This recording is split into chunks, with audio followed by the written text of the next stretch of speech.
Hi, we're going to do a little 3-minute refresher and masterclass on the Alexander technique.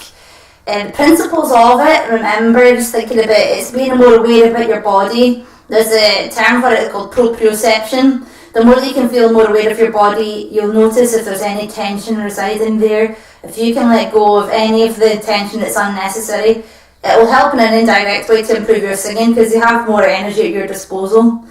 So let's start with thinking about the alignment of your body. Start from the feet going upwards. Make sure that your feet are on the ground all the time. It'll help you feel more stable and be more relaxed because of it.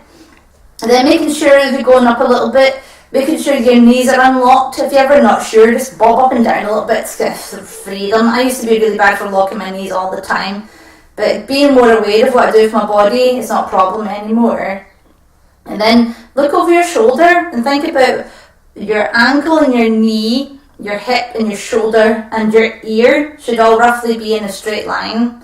Sometimes when people are singing, they're doing their warm-ups, they don't realise it, but they accidentally come forward, and that can make your knees become tense.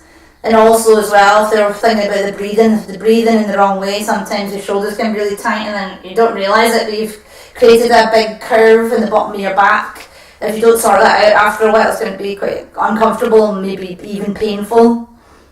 And so the next thing is thinking about your shoulders, making sure you keep those relaxed. At the end of the shoulder, they have a little ball joint and it's got a shoulder girdle, like a cup thing. So your shoulder kind of sits in this little cup.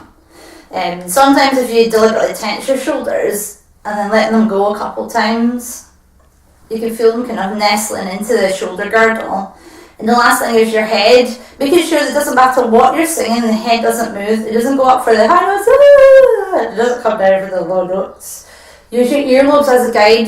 If your earlobes are pointing to your shoulders, they're in the right place, and it doesn't really move from there at all. There's no need for it, because the head doesn't really affect the creation of the sound.